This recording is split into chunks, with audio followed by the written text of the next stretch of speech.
Salut à toi et bienvenue dans cette vidéo. Aujourd'hui, on va parler du nœud MediaOut. C'est parti! Allez, pour t'expliquer comment fonctionne le nœud MediaOut, on va se rendre directement dans une composition fusion que je vais ajouter directement. J'ai ajouté quelques éléments pour aider aux explications pour tout à l'heure. Et mon projet est réglé sur ces paramètres ici en 3840 par 2160 en 25 images par seconde. On se retrouve directement dans la composition fusion. Je bascule à l'intérieur et on peut remarquer un nœud MediaOut qui est présent dès la création de la composition fusion. On retourne dans la page montage. Je vais ajouter d'autres éléments. Une image, là c'est une photo en JPEG. Ensuite, une vidéo que j'ai rendue à partir d'une composition que j'ai créée au préalable. Et j'en ai une seconde, mais là ça ne sera pas utile dans l'immédiat. On va ouvrir celle-ci également. J'ouvre directement dans la page fusion. J'appuie sur un raccourci. Après avoir sélectionné le média ici, qui est une image, j'appuie sur Shift plus 5 pour faire parenthèse, ou sinon je peux utiliser mon raccourci, le raccourci E que j'ai préalablement préparé dans la personnalisation du clavier. On arrive dans la page fusion. On peut remarquer également que toujours un MediaOut est présent. Et maintenant je vais aller voir la vidéo ici. C'est un rendu fusion que j'ai fait dans un autre projet, on peut voir ici. Et je l'ouvre également avec mon raccourci. On va à l'intérieur et on peut remarquer encore une fois qu'on a un MediaOut.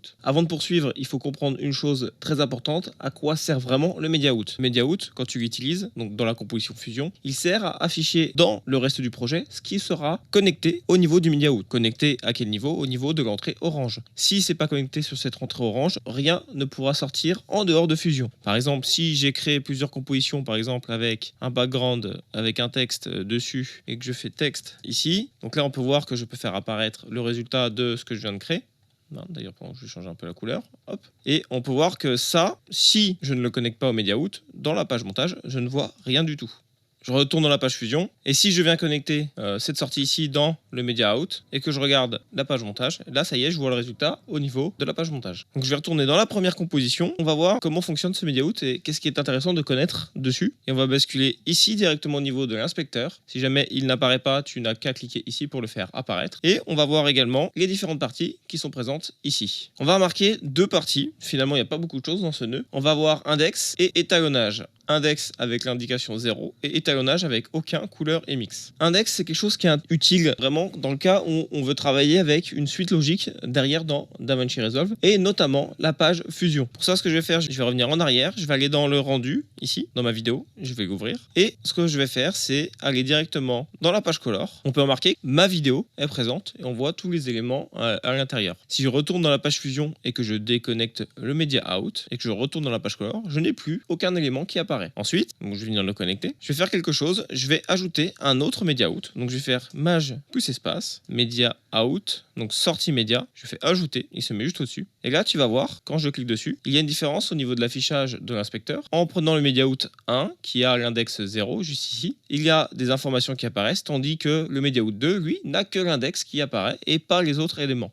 Pourquoi ça? L'index 0, lui, indique que c'est le nœud MediaOut qui est le nœud maître. C'est lui qui est, dans tous les cas, visible dans la page color. Par exemple, je vais connecter un élément, ici. Je vais connecter un background directement sur le MediaOut 2, sur lequel je vais ajouter une couleur, par exemple du vert. Donc là, si on l'affiche à droite, on voit du vert. Et à présent, je vais basculer dans la page color. On peut voir que le seul nœud qui apparaît, c'est le nœud du MediaOut 1, qui avait l'index 0. Je retourne dans la page fusion. Et ce que je vais faire, je vais changer les chiffres ici. Je vais passer 0 sur celui-ci. Et on peut voir que tout de suite, la partie étalonnage apparaît. Et je vais passer à 1 sur le second. Et là, on peut voir que dans la page color, c'est la composition, enfin la partie de l'index qui est indiquée à 0 qui apparaît. Donc je vais remettre à l'état initial, MediaOut 1, je vais le remettre à 0. Et d'ailleurs, petite information, mais attention, quand on duplique un MediaOut, par exemple si tu veux le dupliquer avec CTRL-C, CTRL-V par exemple, automatiquement il va prendre l'index de celui que tu auras copié, donc l'index 0. Attention à ça parce que ça peut faire des bugs au niveau de la page color. Il est important de bien choisir une hiérarchie entre tes différents MediaOut si tu les utilises. Je t'ai montré quel impact ça a directement dans la page color, mais finalement ça sert à quoi de faire plusieurs MediaOut? Je vais te montrer tout de suite, on va retourner dans la page color et je vais faire un petit clic droit ici et je vais ajouter une source. Et là on peut voir qu'un deuxième point s'est ajouté. D'ailleurs si tu cliques dessus, tu peux le déplacer et le mettre ailleurs. Et si je viens le tirer directement sur l'entrée verte ici, et là on voit une autre entrée qui apparaît. Et là ce qui se passe, c'est que j'ai un écran noir. Pourtant je devrais voir le vert. Eh bien non. Pourquoi? Parce que je n'ai pas corrigé le 0 qui apparaît dans le MediaOut 2. Là si je mets 1, on va voir apparaître dans la page color la couleur verte. Puisque là on est à 0, ici on a le 1. Et si je rajoute d'autres sources, j'aurai le 2,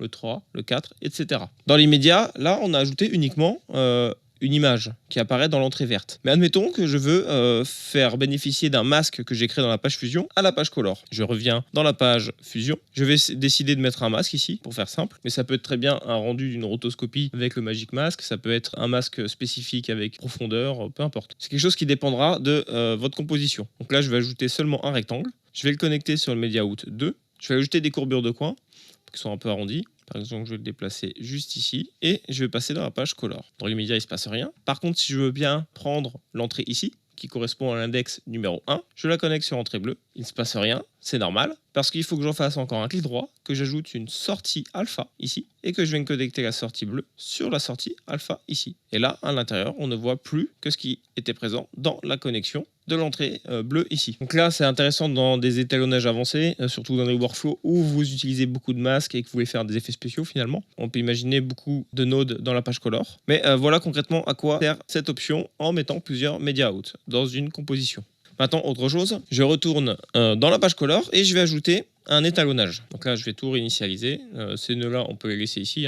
D'ailleurs, je vais faire un clic droit dessus et je vais supprimer la source également pour celle-ci. Et on se retrouve à l'état initial de la page Color. Maintenant, ici, je vais ajouter un étalonnage. Bon, juste un effet pour bien que ce soit distingué. Je retourne dans la page Fusion et on peut voir que l'aperçu de ce qui se passe dans la page Color n'apparaît pas ici. Par contre, si je viens dans Media Out et je viens cocher couleur, là, on peut voir apparaître la couleur rouge finale de ma composition. Donc ça, c'est notamment intéressant quand on a déjà préparé un étalonnage et qu'on veut voir comment réagit notre composition Fusion avec les effets qu'on ajoute par rapport aux effets qui vont arriver ensuite dans la page couleur. Maintenant, on va faire des tests. Je retourne dans la page montage et je vais ajouter un plan d'effet. Je vais le mettre juste au-dessus, ici, et je vais lui ajouter une vignette. Juste là, on peut voir que ça assombrit bien les bords. Je retourne ici dans ma composition Fusion. Je fais un clic droit, par exemple, pour aller dans ouvrir dans la page Fusion. Et là, on peut voir que la vignette n'apparaît pas non plus.